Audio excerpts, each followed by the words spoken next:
Ladies and gentlemen, your anchor is Mr. Shevchenko on behalf of Ukraine Media Center at Ukrinform. I welcome all the journalists telling the world about the Ukrainian fight for freedom. We have off-the-schedule briefing. We are talking to Yuriy Ihnat, who is the spokesman of the Air Force Command of Ukraine. Sir, the reason for us to put this meeting on the agenda today is because of the massive air attack of Russia on Ukraine. The whole territory of Ukraine is now under the air alert. You know what? I don't have enough time to talk to you because we are now paying very special attention to the flight of the Russian attacks across the Romanian territory. But perhaps I'll be briefing you very shortly on the following. The attack began at night. It was, they say, the reconnaissance battle with the 47 pieces of Shaheds.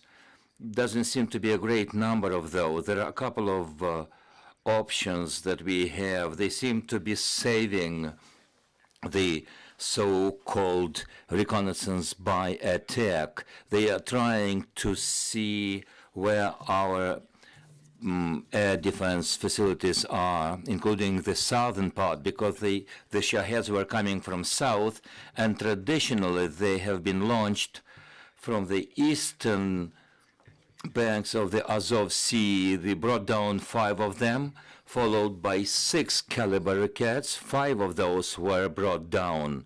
So altogether, the enemy has delivered a massive attacks in the morning, plus the night attacks with the S-300 rockets. They have launched a massive attack of 300 attacks. Their ballistic trajectory was coming from 2 directions, from the Zaporizhia region, from the occupied territory, including the Belgorod Oblast in Russia. They were attacking the region of Kharkiv with the S-300 rockets. We've got a question from Ukrinform agency. The colleagues are interested in the numbers and statistics. The news tells us that we have brought down 61 rockets out of 70 launched. Is there anything that you have to add? This has been approved by the chief commander. The numbers have been specified.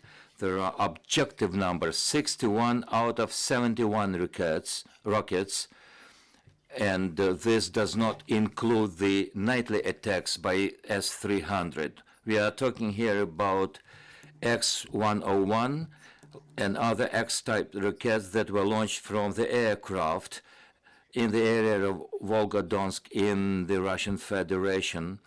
They launched also the caliber rockets from the region of the Black Sea, from the frigate and one of the submarines. They launched these cruise missiles, and we were tracing through our radars these trajectories of rockets from Moldova over Romania. Of course, that is a NATO member, and then they approached the Chernivtsi region.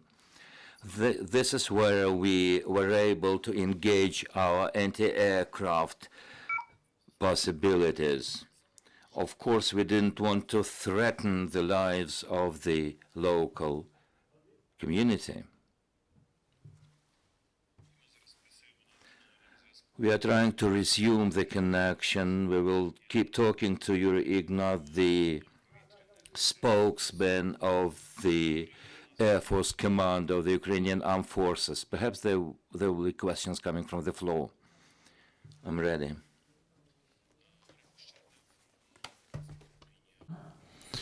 As I saw, the Romanian authorities denies that the missile was flight over the Romanian territory.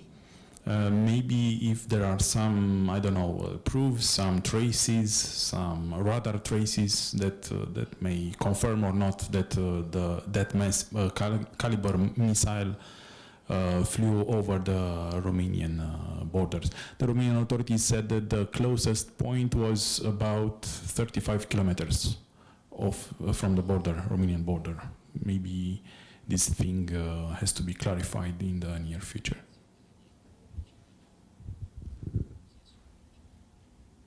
Ну, зрозуміло, зараз не той майданчик. This is not exactly the place where we should be discussing the authority and credibility of this data. We have everything on record. The NATO countries were also tracking down what was happening. There will be data available to prove or disprove the information, but we will see the information on the radars that are available. This is not the first time I reiterate that Russia is provoking Moldova and other countries when they attack the western part of Ukraine. They have always used the territory of Moldova, an independent state, and I'm not even mentioning here the unmanned aerial vehicles, including Belarus territory as a launching pad. They're trying to provoke other countries. They attack the border regions with the NATO countries, including Poland, when the rockets are coming from Belarus. Why do they do this? Perhaps they know that Ukrainian air defense will reply and respond. We will defend our population and the critical infrastructure facilities. Then the fragments.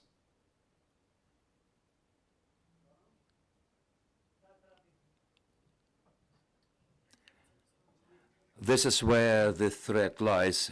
The enemy knows this, and they take advantage of such provocations. We will have to wait for some time until we have materials available where the rocket was going through. But we have the data from our radars, and we are sure that there were 2 caliber rockets. I will also add here that the available information tells us that Moldova also claimed that there were 2 rockets going over their territory, and they came up with the note of protest to the Russian Federation. To clarify the point, from what you described, looks as if rockets were going over Moldovan territory, then in the territory of Romania, and reaching the Ukrainian territory. Geographically speaking, we are talking about northern part of Moldova and the area of Chernivtsi region. Am I right in suggesting that? Indeed, the rockets are coming from the Black Sea, reaching Moldova. They cross the border where the borders are at crossroads. 3 countries' borders meet. You see, there was a lack of connection, but there was a point that you were making that Ukraine is provoked to respond when the fragments will land in some territory. That was exactly my point, but there was no connection available. When they use the Moldovan territory or territory of Belarus, they want to launch these rockets as close as possible to our borders. Of course, we will reply. We will defend population and the critical infrastructure facilities. But as a result, it will mean that there will be fragments of the downed rockets landing in some neighboring countries. The enemy is very well aware, and they specifically make a point of provoking such actions. This is another example of cynical ways and provocations by the Russian Federation. If there are questions from the floor, let me know. I would like to zero on the rockets S-300. We seem to be dealing with the record number of rocket attacks in Zaporizhia and Kharkiv regions. If this geography is symbolic, what does it tell you about the plans of the occupying force? Or this is just the continuation of something we saw before? There is nothing new in this. More than 6 months, the enemy has been using S-300 rockets to attack Ukrainian territory. They're using also newer systems S-400, Book 2 and 3, and the Panzer system. In the border line in Kharkiv region and other borderline regions, they use S-300 rockets. They seem to be saving high-precision rockets, ballistic rockets Iskander, and the X-101 and other X-types caliber rockets. They are saving these for longer range. They seem to be having now 2,000 rockets S-300 available according to our intelligence, and their range is up to 100 kilometers, and they know that we will respond, and they launch these rockets on the ballistic trajectory. They know that the longer the distance, the less the precision is. That's why we end up with civilians being targeted and buildings where civilians live are victims, but they will be brought to accounts at some point in the future. My question is about the training of the Ukrainian pilots abroad. There is information available. Some Ukrainian pilots are now going through the mastering class of fighter jets, or we hear something about the launch of such training programs in the near future. How will this beef up and cement Ukrainian Air Force? The pilots are ready to set off, are ready to master, are ready to use these new weapons. Of course, the final decision has not been made yet on whether Ukrainian will receive a multi-purpose fighter jet that will be a major aircraft in the arsenal of the Ukrainian armed forces. They're being trained, but the final decision is on what kind of fighter jets will be delivered. There are some positive and pessimistic news here. The issue here is not that simple.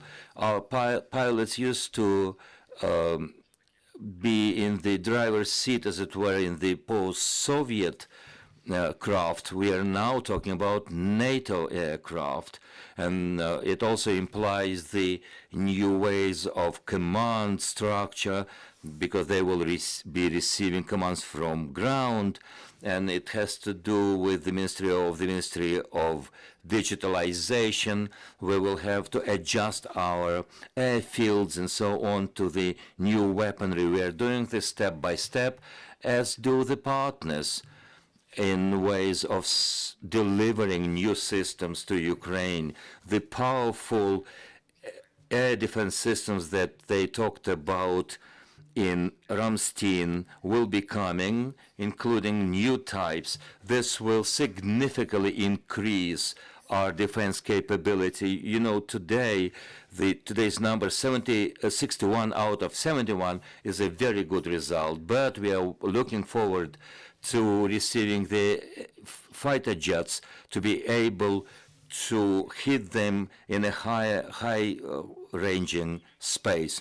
Yuriy Ihnat is the spokesperson of the Air Force Command of Ukrainian Armed Forces, talking about this complex day when we suffered and endured the air raids from Russian Federation. The air alarm is still on. Thank you very much, sir. Journalists are invited to keep track of our agenda. Stand with Ukraine.